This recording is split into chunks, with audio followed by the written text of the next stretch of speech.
যার এক হাত নেই তাকে জিজ্ঞাসা করেন আর এক হাতের দাম কত। পেশাব পায়খানা করার পরে পানি খরচ করতে পারে না, বদনা ধরলে পানি নিতে পারে না, পানি নিলে বদনা ধরতে পারে না, বুঝতে পারবে অনুগ্রহ কাকে বলে। এক পা নেই যার, তাকে জিজ্ঞাসা করেন, বুঝতে পারবে অনুগ্রহ কি জিনিস। দুই হাত দুই পা অনুগ্রহ, ছেলে মেয়ে আহাল পরিবার টাকা পয়সা অনুগ্রহ। তো আল্লাহ রাসূলকে জিজ্ঞাসা করা হলো সবচেয়ে উত্তম অনুগ্রহ কোনটি, সবচেয়ে উত্তম যেটা আদম সন্তানকে দেওয়া হয়েছে সেটা কি।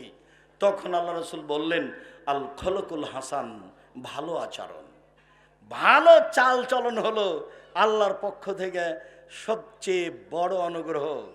ভালো চাল চলন হলো আল্লাহর পক্ষ থেকে সবচেয়ে বড় অনুগ্রহ। আবু মালিক আশআরী রাদিয়াল্লাহু তাআলা আনহু বলেন রাসূল সাল্লাল্লাহু আলাইহি সাল্লাম বলেছেন আল মুমিন লিল মুমিন কারাজুলিন ওয়াহিদ, সারা পৃথিবীর মানুষ একজন মানুষ, সারা পৃথিবীর মানুষ একজন মানুষ। ইনস্তাকা আইনুহু ইস্তাকা কুল্লুহু ওয়া ইনস্তাকা রাসুহু ইস্তাকা কুল্লুহু। যদি চোখ ব্যথা করে সম্পূর্ণ শরীরে ব্যথা বুঝতে পারে, আমি ক্ষতিগ্রস্ত হলে আপনি সেই ব্যথা ভোগ করবেন, তার মানে আমি আর আপনি একজন। আমার মাথায় ব্যথা হলে আমি সম্পূর্ণ শরীরে ব্যথা বুঝতে পারি, আপনি সেই ব্যথা অনুভব করবেন, তার মানে হলো আপনি আর আমি একজন। আর এখন একজন যদি বিপদে পড়ে তাহলে আর একজন বলে ঠিক হয়েছে, ঠিক হয়েছে, উচিত হয়েছে, উচিত হয়েছে।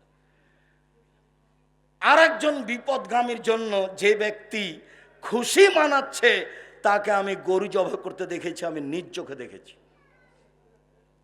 আমি ভালো, আপনি বিপদগ্রস্ত, তখন আমি গরু জবাই করলে খুশি মানালাম। গরু জবাই করা কাজটা আমার চোখের সামনে ঘটেছে। সদাচরণ কি জিনিস, সদাচরণ কাকে বলে?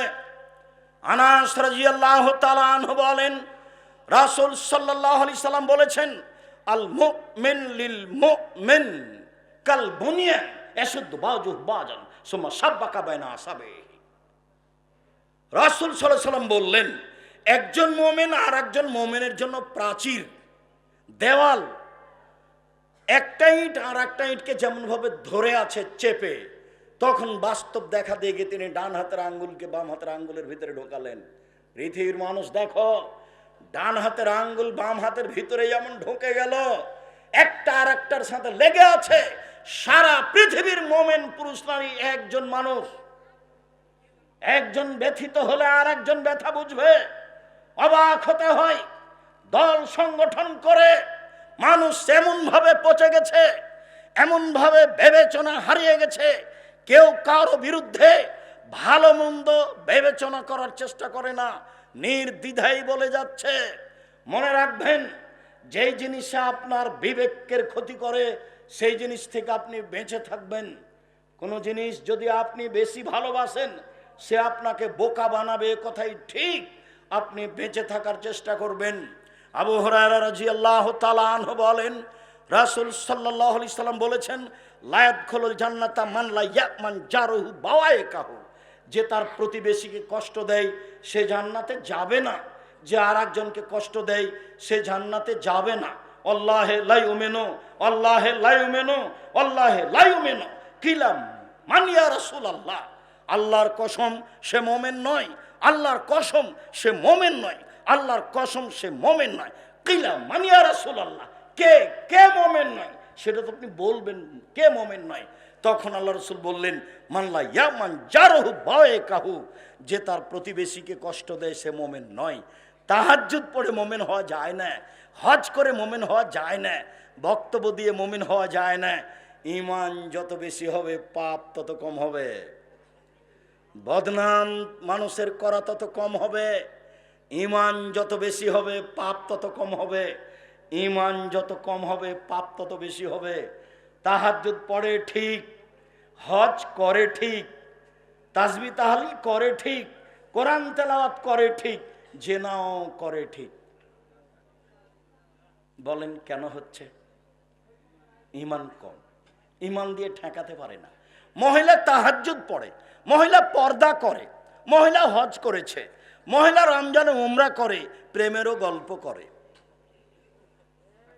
তাহলে বুঝতে হবে কেন এটা হচ্ছে, ঈমান কম। আল হায়ামি আল ঈমান, আল ঈমান ফি জান্নাহ। লজ্জাই হচ্ছে ঈমান, ঈমানই হচ্ছে জান্নাত। আল হায়ামি আল ঈমান, আল ঈমান ফি জান্নাহ। লজ্জাই হচ্ছে ঈমান, ঈমানই হচ্ছে জান্নাত। রাসূল সাল্লাল্লাহু আলাইহি ওয়াসাল্লাম বলেন, আল হায়া ওয়াল ঈমান করনাও জামিয়া, এজা রফিআ আহাদুম রফিআল আখার। লজ্জা এবং ঈমান একসাথে জমা ধরে আছে, লজ্জা এবং ঈমান একসাথে জমা ধরে আছে। দুইটার একটা উঠে গেলে আর একটা চলে যায়, দুইটার একটা উঠে গেলে আর একটা চলে যায়। এই কথা মুহাম্মদ সাল্লাল্লাহু আলাইহি ওয়াসাল্লাম বলেন। আনাস রাদিয়াল্লাহু তাআলা আনহু বলেন, রাসূল সাল্লাল্লাহু আলাইহি ওয়াসাল্লাম বলেছেন, ইন্নামা আদরাকা মিম্মা আদরাকা নাস মিন কালামিন নবুওয়াতিল উলা। সকল নবীর একটা বাক্য ছিল। দাউদ আলাইহিস সালামের বাক্য সেটাই ছিল, ইব্রাহিম আলাইহিস সালামের বাক্য সেটাই ছিল, আদম আলাইহিস সালামের বাক্য সেটাই ছিল, মুসা আলাইহিস সালামের বাক্য সেটাই ছিল, মুহাম্মদ সাল্লাল্লাহু আলাইহি সাল্লামের বাক্য সেটাই ছিল। এজালাম তাস্তাহি ফাসনামা সেতা। লজ্জা করবে না যখন, সব পাপ করতে পারো তখন তুমি। লজ্জা নেই যার, সব পাপ আছে তার। লজ্জা নেই যার, সব পাপ আছে তার। লজ্জা আছে যার, পাপ নেই তার, বদনাম নেই তার, ধোঁকাবাজি নেই তার, প্রতারণা নেই তার, বিরোধিতা নেই তার, জেল হাজত জুলুম নির্যাতন নেই তার।